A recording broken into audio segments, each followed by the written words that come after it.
Samuel chapter 19, and we're, for the most part, going to be picking up in verse 9. So,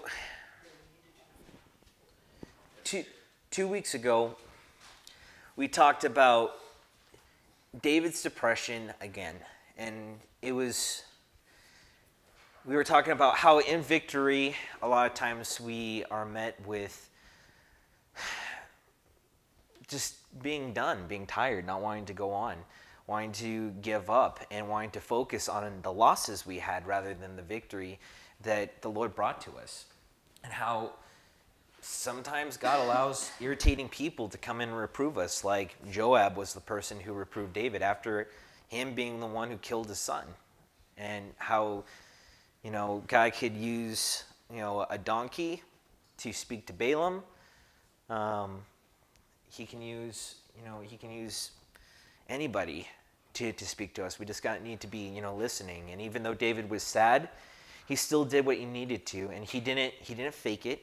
He was, he was calm. He wasn't, skipping out of the gate tower, acting like he was all happy when he wasn't. He went down and he sat, and the people came to him, and we got to see some awesome character inside that, and also we got to reflect a lot in there.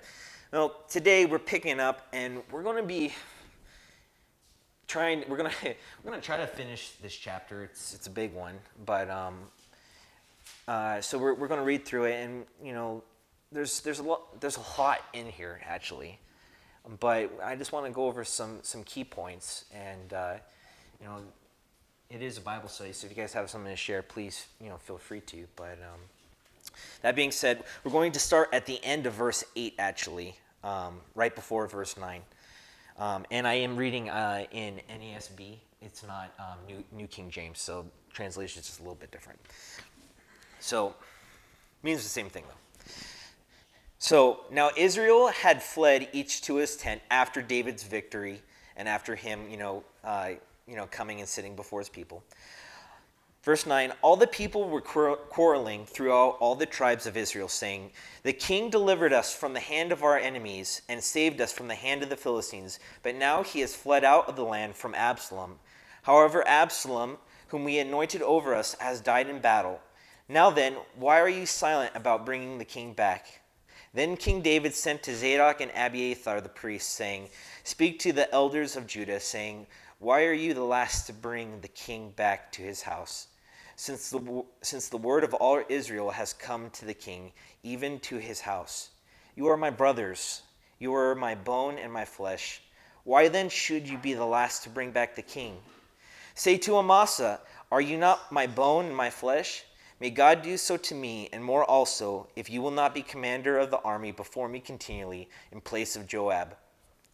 Thus he turned the hearts of all the men of Judah as one man, so that they sent word to the king, saying, return, you and all your servants. The king then returned and came as far as the Jordan, and Judah came to Gilgal in order to go to meet the king, to bring the king across the Jordan. Then Shimei, the son of Gera, the Benjamite, who was from Bahuriim, hurried and came down with the men of Judah to meet King David. There were 1,000 men of Benjamin with him, with Ziba, the servant of the house of Saul, and his 15 sons and his 20 servants with him. And they rushed to the Jordan before the king. Then they kept crossing the ford to bring over the king's household, and to do what was good in his sight. And Shimei, the son of Gera, fell down before the king as he went about to cross the Jordan. So he said to the king, let not my lord consider me guilty, nor remember what your servant did wrong on the day when my lord the king came out from Jerusalem, so that the king would take it to heart. For your servant knows that I have sinned. Therefore, behold, I have come today, the first of all the house of Joseph, to go down to meet my lord the king. But Abishai, the son of Zeruiah, said, should not Shimei be put to death for this, because he cursed the Lord's anointed? David then said, what have I to do with you, O sons of Zeruiah, that you should this day be an adversary to me? Should any man be put to death in Israel today? For do I not know that I am king over Israel today? The king said to Shimei, you shall not die. Thus the king swore to him. Then Mephibosheth, the son of Saul, came down to meet the king, and he had neither cared for his feet, nor trimmed his mustache, nor washed his clothes, from the day the king departed until the day he came home in peace. It was when he came from Jerusalem to meet the king that the king said to him, why did you not go with me, Mephibosheth? So he answered, O my lord the king, my servant deceived me. For your servant said, I will saddle a donkey for myself, that I may ride on it and go with the king, because your servant is lame. Moreover, he has slandered your servant to my lord the king. But my lord the king is like an angel of God. Therefore do what is good in your sight. For all my father's household was nothing but dead men before my lord the king. Yet you set your servant among those who ate at your own table. What right do I have yet that I should complain any more to the king? So the king said to him, why do you still speak of your affairs? I have decided, you and Ziba shall divide the land. Mephibosheth said to the king, let him take it all, since my lord the king has come safely to his own house. Now Barzillai the Gileadite had come down from Ragelim, and he went on to the Jordan with the king to escort him over the Jordan. Now Barzillai was very old, being 80 years, and he had sustained the king while he stayed in Mahanaim, for he was a very great man. The king said to Barzillai, you cross over with me, and I will sustain you in Jerusalem with me. But Barzillai said to the king, how long have I yet to live, that I should go up with the king to Jerusalem? I am now 80 years old. Can I distinguish between good and bad? Or can your servant taste what I eat or what I drink? Or can I hear any more the voice of singing men and women? Why then should your servant be an added burden to my lord the king? Your servant would merely cross over the Jordan with the king. Why should the king compensate me with this reward? Please let your servant return, that I may die in my own city near the grave of my father and my mother. However, here is your servant Chimham. Let him cross over with my lord the king, and do for him what is good in your sight. The king answered, Chimham shall cross over with me, and I will do for him what is good in your sight, and whatever you require of me, I will do for you. All the people crossed over the Jordan, and the king crossed too. The king then kissed Barzillai and blessed him, and he returned to his place. Now the king went on to Gilgal, and Chimham went on with him, and all the people of Judah and also half the people of Israel accompanied the king. And behold, all the men of Israel came to the king and said to the king, why had our brothers, the men of Judah, stolen you away, and brought the king and his household and all of David's men with him over the Jordan? Then all the men of Judah answered the men of Israel, because the king is a close relative to us? Why then are you angry about this matter?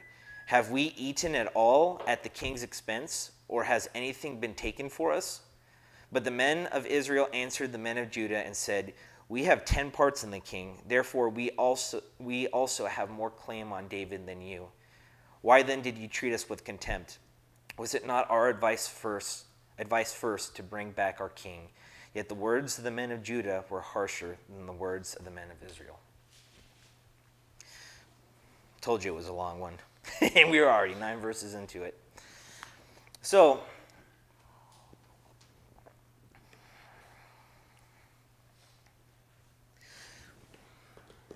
we were talking about 2 weeks ago, in victory, us looking at our defeats and, complaining. However, there's something that's really cool about Israel's reaction after having just been defeated. They realized what they were missing. They were like, okay, let's talk about this. They were quarreling. They were arguing. They were conversing about what needed to be talked about.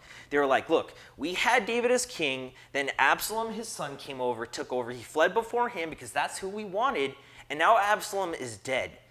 David has protected us time and time again against our enemies. Why are we even arguing about this? And Israel, now I want to state that it was Israel and not Judah who was saying this. What's the difference? Well, Judah was actually from David's line. Jerusalem was full of, the men of Judah, the Jews, These were his guys. And before his own flesh and blood were even considering taking him back, the other people of Israel, who were the ones who were first to be deceived, they were the ones who were first to take him back. They were the ones who were first to go, the right king needs to go back to the throne now. It was in their defeat that they saw what they were missing. And you're sitting there and you're like, okay, so what does that have to do with us? Well, we have defeats in life. And you know what? We have them probably more often than we feel we have our victories. However, when we're feeling victorious, we can sometimes feel like we're being, we can often kind of stray into pride and think it's of our own nature that we're being victorious. Or maybe even neglect to give God thanks or expect God just to keep making our life smooth. However, in our defeats, those are the times where we realize we need God the most. In our defeats, those are usually the times that we are quickest to go to the Lord, rather than when we are successful. It's inside those times that we're laid low that we are like, we need to go up and look at the king. And they identified the rightful king. It wasn't like, well, he has like 18 other kids, so maybe we should pick one of them. They were like, no, we need to go to the right guy. Why are we even arguing about this? It was so evident that Israel wanted to take him back that David had to communicate to the elders of Judah, why are you guys not taking me back? He had to tell the priests, Zadok and Abiathar, please talk to these guys. Now, he was talking to not just the people of Judah. These were the elders of Judah. That means they're the top dogs, the people who everyone listens to, the people who should have gone in first, the people who were the wisest. Also, some of David's biggest conspirators against him recently.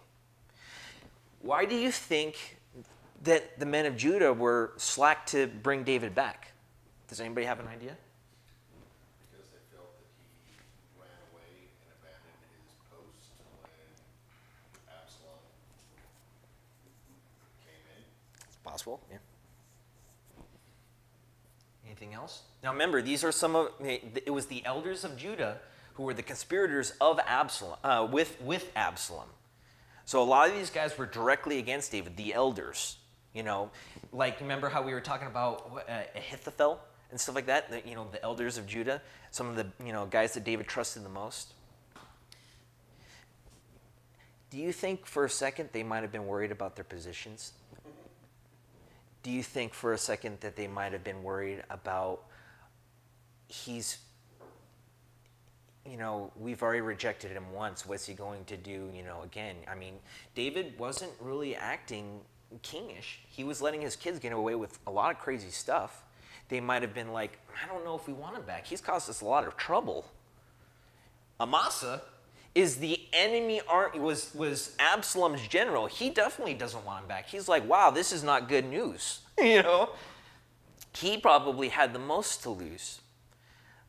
But the thing that's interesting is David goes back, and instead of being like, I'm going to kill you suckers for conspiring against me, he was like, you guys are my family. I'm sending the priests to you. Why? Priests come in peace. They preach the message of the Lord. Why are you guys not even trying to bring me back when all of Israel, not even my own direct kin, are willing to take me back? You guys should have been the first ones to do it. You guys are the oldest. The house of Judah, even though Reuben was older, Judah had the birthright because Reuben lost it because he slept with one of Daddy's wives. So the house of Judah had the birthright. They were considered the oldest, and they were supposed to be considered the wisest amongst their peers, even though individually they were different. But that was, why do you think it was the king's tribe of Israel? It was because they were the oldest. They held that honor and responsibility. And here we see that they're being slack. And David's like, look, he's like, you guys are my family. Please don't please don't, keep me out. He's like, in fact, you know what? I'm going to get rid of Joab, Amasa. And Amasa's like, oh, okay, cool. No one likes Joab. Let's let's get him back in here, And it's kind of funny because Joab is crazy, and after he said that you can you can have Joab's spot, everyone was like, oh, okay, But after David, despite human reasoning, showed so much compassion to people, which often reflects what Christ does for us. He did. I mean, again, he has his times where he doesn't and he acts in sin, but at the same time, David continually, whether it was to his kids or his people, he was constantly showing compassion, and it was the compassion that won back the older folk. The people who had been with him longer. They had to remember, this is what my king really is.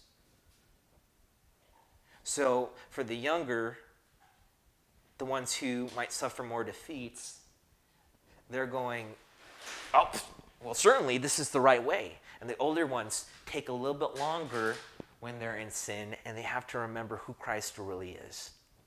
I think that is actually very representative of Christians and how we can act. I know that when I'm in a rut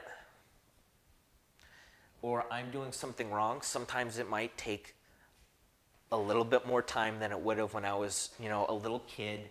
And, it was just simple as you sinned, apologize, go on and do it. And I'm sorry. I know I did something wrong. Please forgive me. And I was more reckless as a kid.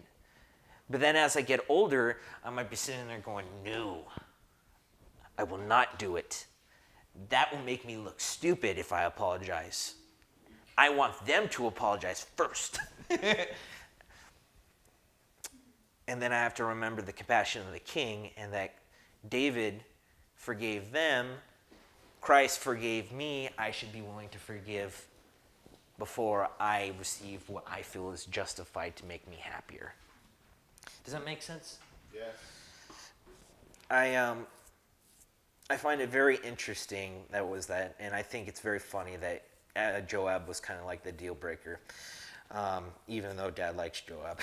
And I was like, I wouldn't have done that. I wouldn't have done that. Yeah, he was a great general, hands down he was. So he turns all the hearts. People are looking at the king. Judah goes down. However, I find it very interesting because even though Judah went down, it was the tribe of Benjamin, who is actually the youngest tribe in Israel, who went over and started ferrying everyone over. So Judah went down, right? And then the Benjamites and stuff came down, and they were the ones that kept crossing over the ford and bringing people over. So, they're the ones who are doing a lot of the work, or at least that's what it appears like to me. Maybe some of the, House of Judah was doing it. But it appears to me that the wording, the way it is that, right after the Benjamites come, it says that they were the ones that were, taking people over.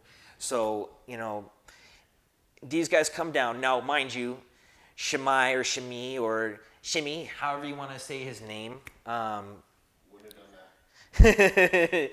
Whatever this guy's name is, he was the guy who was throwing rocks at David as he was leaving in exile, going, your mother's a goat, and you're a man of bloodshed, and your mother's a goat was improvised. Yeah, he was cursing at him and throwing stones at him and the people of Israel, and Abishai again was like, let me go chop that guy's head off. And David's like, no, he might be actually saying something to the Lord. Don't do it right now. And Abishai is probably like, now Abishai sees him again, and he's like, yeah, now's the time. Taking out his sword, ready to reap some vengeance. But again, despite all the wrongdoing that, this guy, Shimmy, the Shims, whatever he did wrong, whatever he did wrong, David forgave him again. And this guy did deserve to die. And you know what? He admitted he sinned. So he admitted to having basically cursed out and profaned God's anointed. That's not good. He admitted he sinned, but David, again, in his compassion. Now, this guy gets retribution eventually. He lives quite a long time, and Solomon gets him later. But, for right now, he showed more compassion again. He should have been killed the first time. He wasn't, and this time we see him repenting. Who also was in the Shim's company? Ziba. What's this guy's story? Does anybody remember? I'll remember one. Was Ziba the one that brought out the Mephibosheth's stuff? Okay. So Ziba was the servant. Gimpy at home takes all his stuff, takes him over. Are you guys following do you know the story of Samuel? Are you following it? Yeah. So Ziba was Saul's servant. Ziba was Saul's servant, and he was Saul's servant. And then when David came back to, when he, basically took over the kingdom of Israel, he was like, I want to show kindness to, Jonathan's, sons, if there are any of them are still alive, or someone from the house of Saul. And Ziba was the one who was brought up, and he was like, Mephibosheth, who was... I just happened to be his servant. And so Dave, and mind you, Ziba had possession of Saul's land. Well, David says, bring Mephibosheth up. Oh, and by the way, Ziba, you're his servant again. And we can see that Ziba didn't like that. Ziba didn't like that at all. So when Ziba sees an opportunity, regardless of whose feelings he's going to hurt, he goes out there and he does lie. Well, who do we see being part of the repentant squad? Ziba. If it was sincere. I was just going to say repentant squad? Yeah, they were coming out and they're apologizing. Him mentioning it was it sincere? Only God knows. We don't. I think a lot of it has to do, you realize you're sorry when you're getting ready to get in trouble. Hey, look, if you would have showed up with non-clipped toenails and stinky, then I would have believed him, but... Well, let him get to that, because I'm curious what you have to say about that. Yeah. So he shows up, and he's with the repentance party, and he's serving and stuff. Now, mind you, even though Ziba did backstab his master, he still did help David too, because he brought him a bunch of Mephibosheth's stuff. But the thing is here we see him again helping David out. David, after he was lied to, promised him all the land. We will get back to that in a second. So I want to keep that in consideration as we continue to go. There's Abishai, saying, can we just off this fool? And David was like, no. You could just put my name right in there. It was Bill. And again, you might go, why didn't he just deliver justice? Again, is he falling into the same trap that he did with his kids? No. No, he did not fall into the same trap. Why? Because the forgiveness and the compassion he was giving to his sons who continually were doing bad was because he loved his sons and was showing favoritism to these guys. These guys did injustice to him, and there was no benefit to him keeping these guys alive. Maybe other than, keeping more peace in Israel, which is, a good reason why he said to Abishai, should any man be put to death in Israel today, am I not the king? I'm the king. Always looking to see, even if that guy was a total idiot and what he was saying was totally rude, he was always looking to see if God was speaking through that person. He was keeping his eyes open, yeah. Yep. So,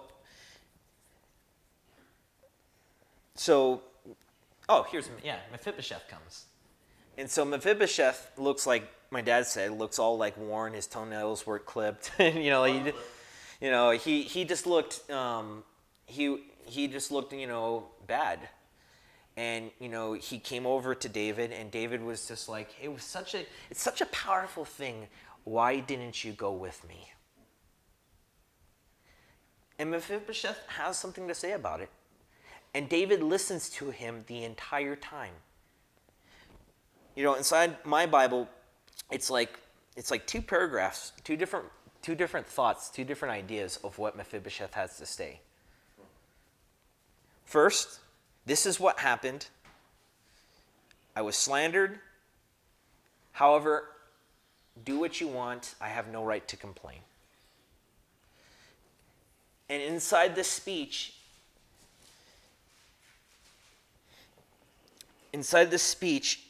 he says something that's really awesome.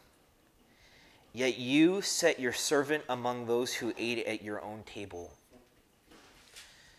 So despite all the stuff that Ziba had said, all the stuff that, was, put against him, he ends his talk with David. But no matter what he said, you're my king. You set me at your table to eat. Do what's good in your eyes. I don't, again, he might have been afraid of what David might do because he was lied about. Give him everything. Oh, yeah, I'm going to get there. Oh, sorry. Yeah, so he sits down. Now,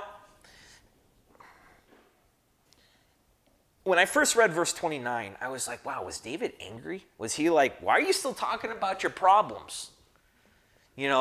Do I care about your problems? I just asked why you didn't go with me. I was looking, so I looked into New King James, I think I looked up NIV or ESV, and they all said the exact same thing inside this, and I was like, this is not helping me. I looked up NLT, and it was a lot gentler than when I first read it. It sounded more of like, rather than, why are you still talking about your problems? It sounded more of like, I forgot how it was worded, but it was more like, you don't have to explain yourself any further. I have decided now, this is what's going to happen. It sounded a lot more calm. It didn't seem like a fierce reaction. It was gentle. And what did he do? He said, you're going to split the land in half. Now let me ask you this. Do you think that was fair? Does anybody else have any idea? And do you guys think that was fair, that he had to split the land with Ziba? I have mixed feelings on No. that. What? To me, it always, again, goes to a heart issue. A hard issue of what? Because even my man's notes from a million years ago, it said that there were 3 reasons that people believe that he did this. It said that either David made a bad judgment, 2, he was trying to keep from alienating Ziba, or 3, he did not believe Mephibosheth to be totally innocent. And that, again, if we knew David's heart, would depend on if what he did was right. If he was trying to keep peace and be fair, because maybe he made a rash judgment when Ziba threw Mephibosheth under the bus in the first place and did lie and slander him, then maybe, he's going, oh, I don't know, I see exactly what you're saying. I don't think it was right, though, because he gave it to Mephibosheth, but then you look at the prodigal, and none of it was his in the first place. David gave it in the first place, so he can give it to whoever he wants, if we're looking at it symbolically of God. Right, but Meshibeth says give him all. I don't care. After he said it. Right. After he found out that he was going to split it, he said, you can give him the whole thing. I don't And that care. to me showed me that with the man's notes that was written, that Mephibosheth was. Not to mention that he was unkept. Yeah. He was bummed. Yeah. And he was lame, so what he said was true. It would have been very difficult for him to keep up. Doesn't it? If you look back, it was chapter 16, so you have to go all the way back to that. And it's taken me a while to remember the story again. It's been a while, but it's Yeah. that was where Ziba said, oh, when he said, why didn't he come with me? And Ziba was like, oh yeah, He's like, oh yeah. he sees an opportunity for his kingdom. And Mephibosheth saying, yeah, man, I had my servant loading up my donkeys with really cool stuff for you. And all of a sudden he's gone. I don't know where he went. He was supposed to be taking me.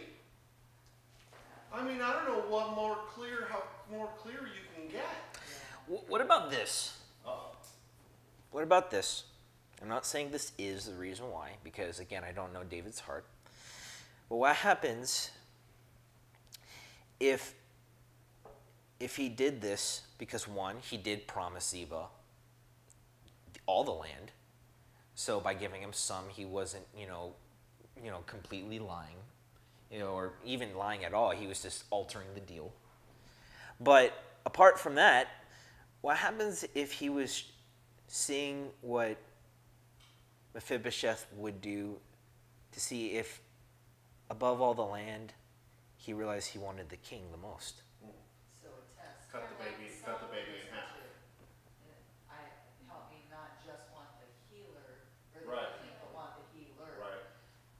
Or this was real similar to the cut the baby in half. Yeah, exactly. So I've never looked at it like that. That's very interesting. It was just a test. What happens if he wanted to do that? What happens if, in this, Mephibosheth was able to see, I've just lost half of everything I own, and yet it all doesn't matter. I want the king.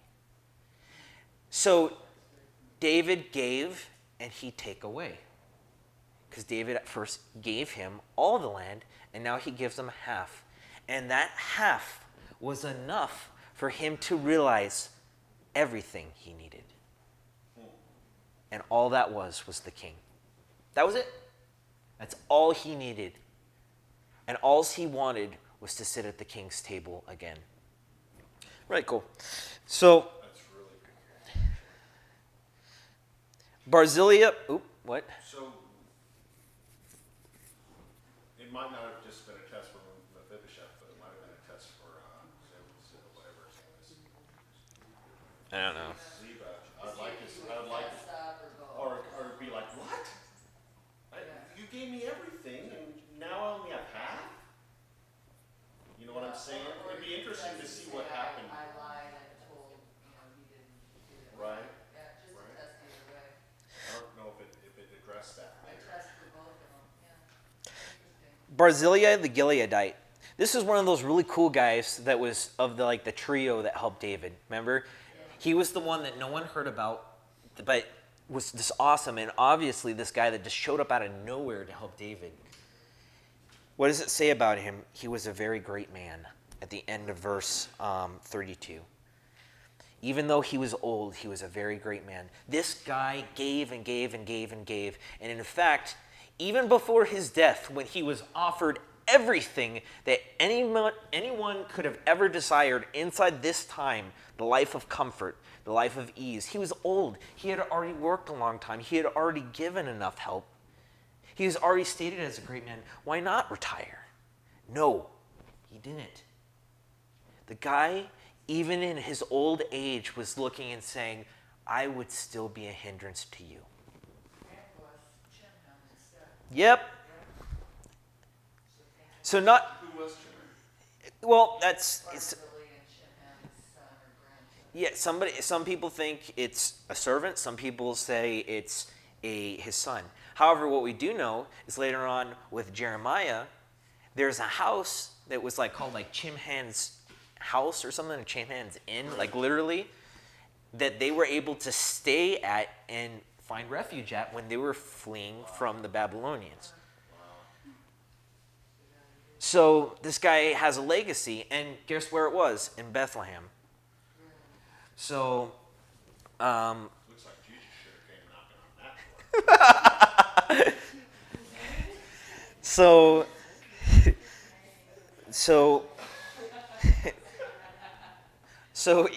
So Barzillai, even in his old age, despite everything that can be offered, he lived a servant's life.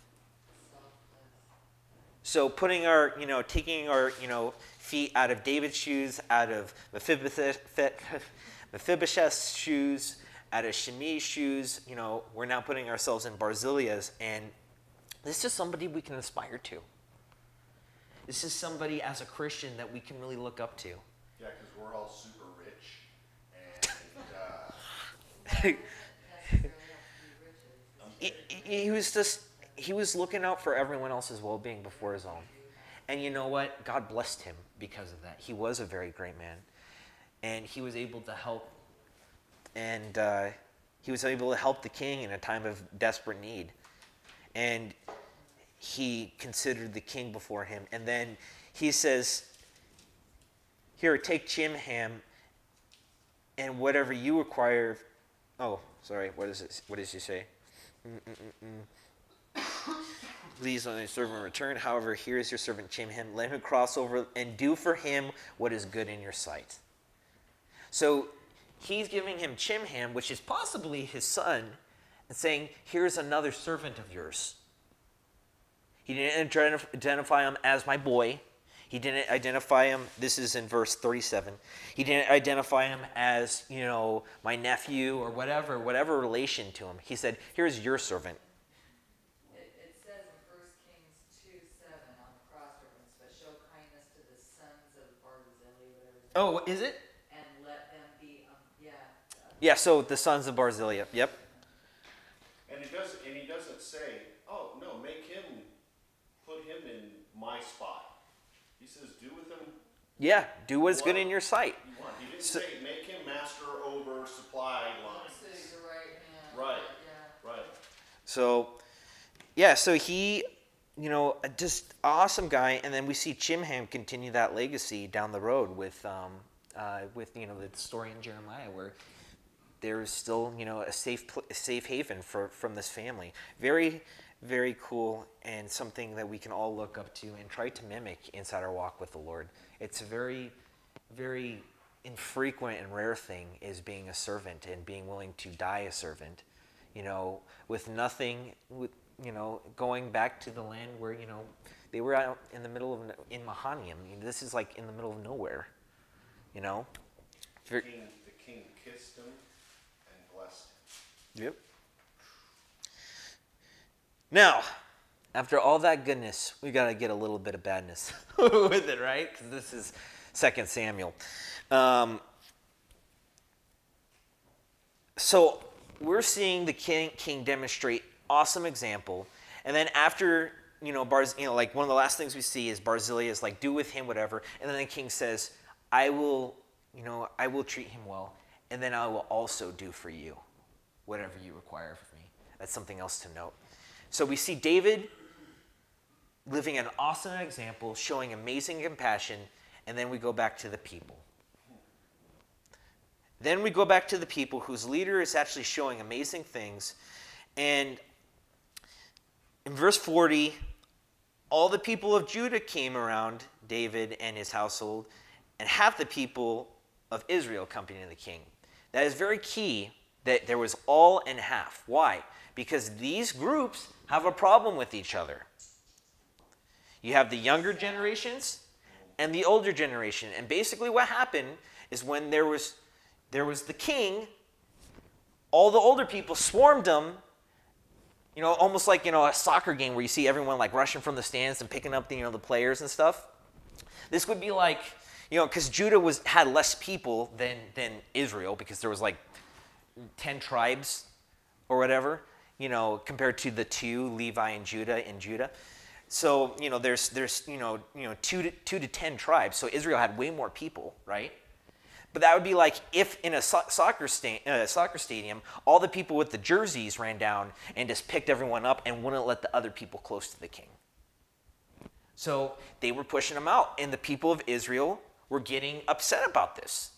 They were going, hey, and if they were the ones that were taking everyone across the river. Now the Jordan, I looked it up, there's some parts that can get wide, but for the most part, it wasn't, too wide, but still, it's hard to take a king and his entourage across a river. You might be slipping and falling, trying not to get, the oak cabinet above your head wet or whatever you might have been taking with them. Who knows? So they were doing the work, and they're going, hey, we're 10 tribes. We were the first ones to say we should come and get him. Why is it that you guys are treating us like this? Why is it that you guys are shoving us out? David, what's happening here? And then Israel's like, get out of my face, guys. They're like, are we eating off the king's dime? No, he's our relative. Get away. What are you doing? And they're like, no. We want the king too. But, what does it say at the end of verse 43? 43, excuse me. Yet the words of the men of Judah were harsher than the words of the men of Israel.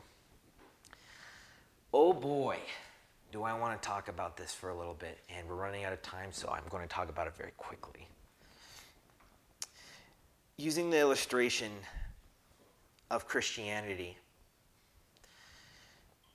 I have seen in the church and inside Christian communities where when the king is brought up, the older will try to swarm and kind of snuff out all the good stuff, and they forget to take in the weaker and the younger people under their wings and let them take part of the king.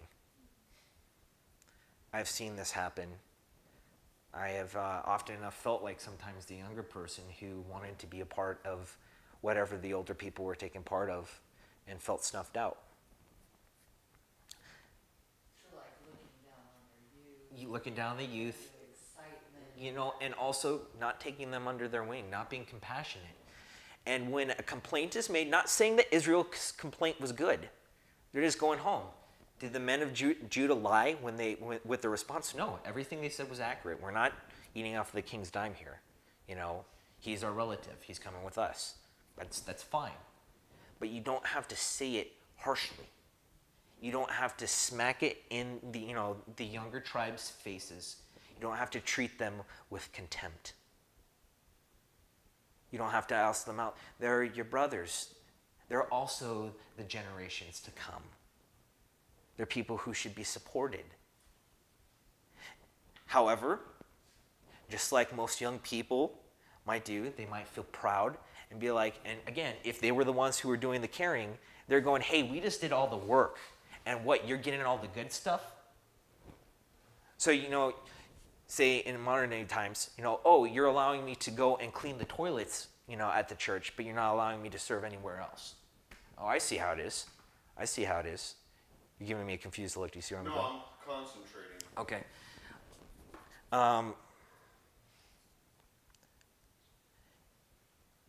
A pride starts coming about. We have 10 shares. We have more of a claim than you guys. We love Christ more. We wanted him first. Or, we saw what we were missing first. And then,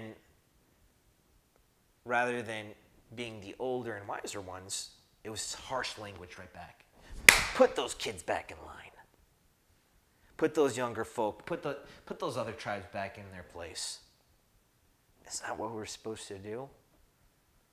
No. It was worthless. What does the verse 1 in chapter 20 say? Now a worthless fellow happened to be there. So this worthless, futile argument that should not have come out, that was all due to pride on both angles, a lack of humility for the older tribe, a lack of humility for the younger tribe, a lack of understanding, a lack of coming together, brought worthless fellows. Where does it say worthless? In the beginning of chapter 20, verse 1. Now a worthless fellow happened to be there. Yeah, spoilers, because I love spoilers of the next chapter. It doesn't even have to be a physical age if you're talking spiritually. Yeah, spiritually. Where somebody is in their walk. And there's mixed things that you could look at for personal application on that, because you look at our country and generation, and the young generation are the ones that are trying to change the Bible to say what it wants to say. And so sometimes there needs to be a strong, harder word, a rebuke, a reproof. But I understand where you're going too, where this is the body of Christ, they're brothers, it shouldn't matter. And in the churches, we're sitting there going, well, I'm this church, and it gets to the whole New Testament, well, I'm of Paul, and I'm of, whoever, and I'm of this church and that church. And it's just a division that Satan is using. Yeah.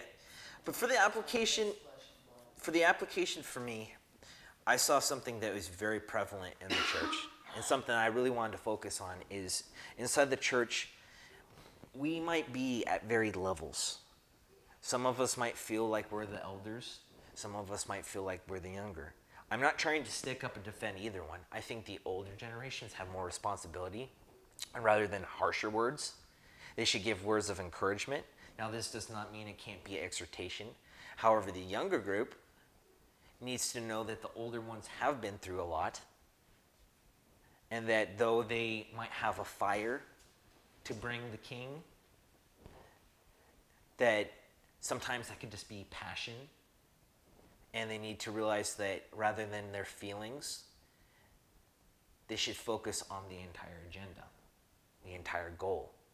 It wasn't that Judah only got the king. It was that all of Israel got the king, and they were missing out on that too. So, I wanted to talk about this a little bit more, but because it's getting a little bit late, and people are all over the place, and Sarah got lost, so we're gonna try to wrap it up. Division is worthless.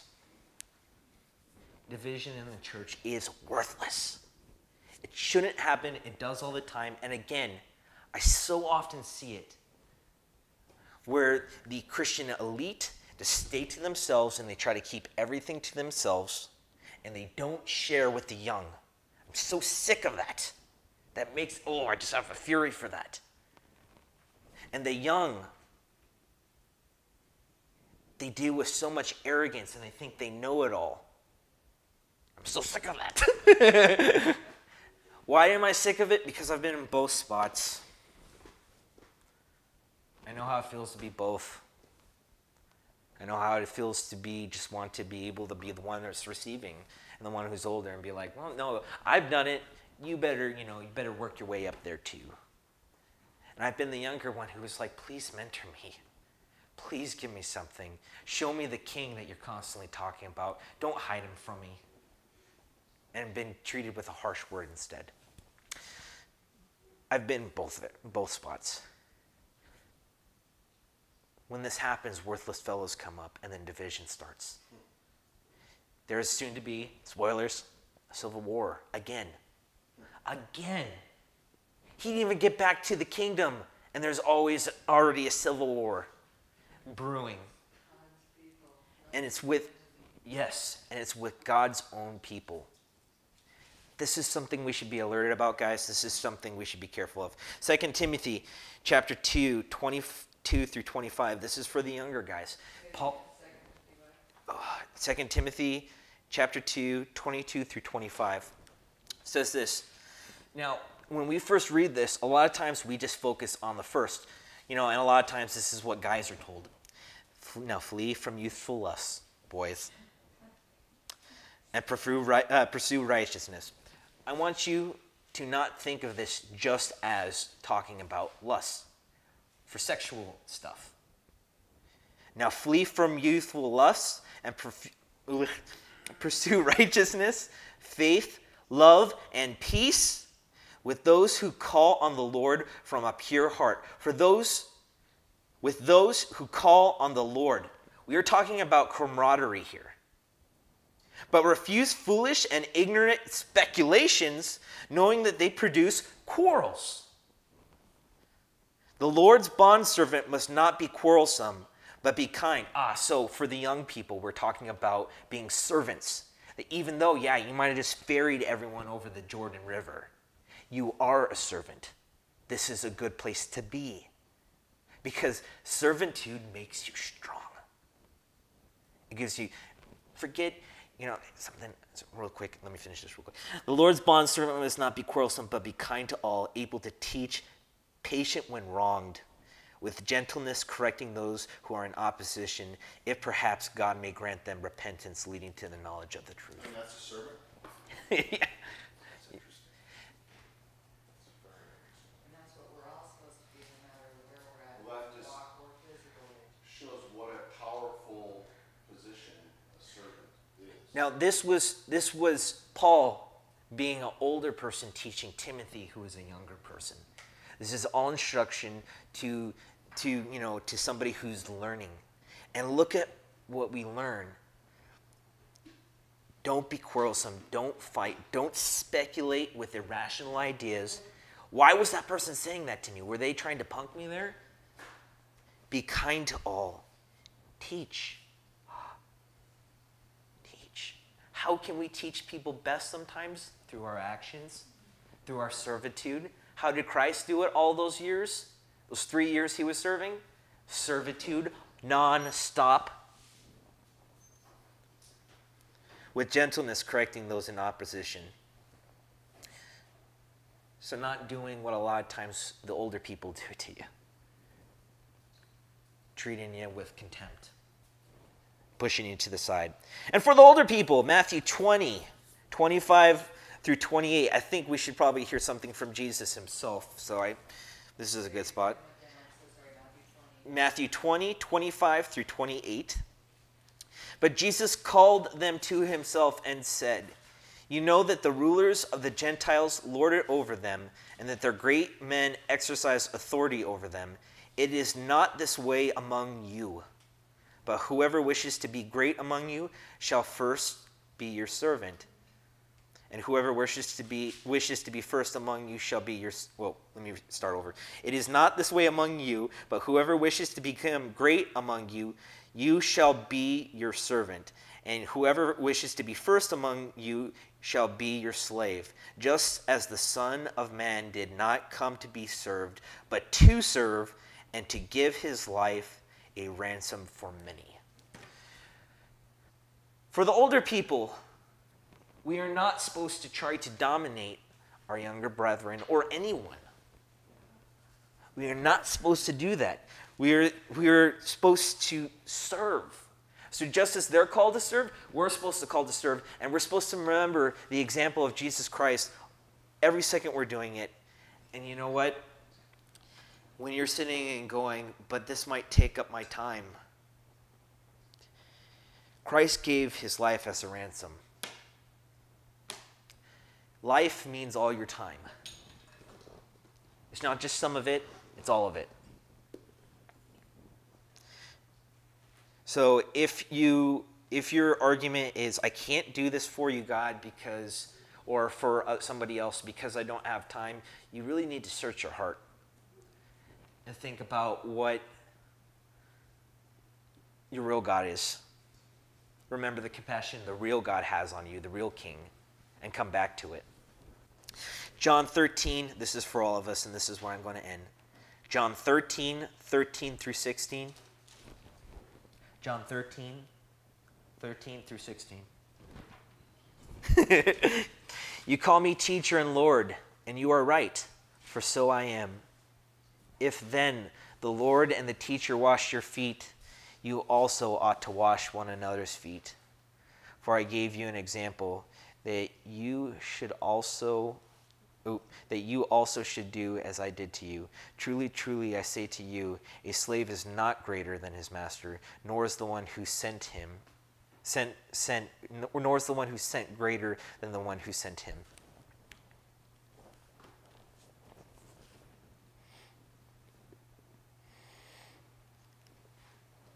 It's the same lesson. Don't you see? Because we're all people.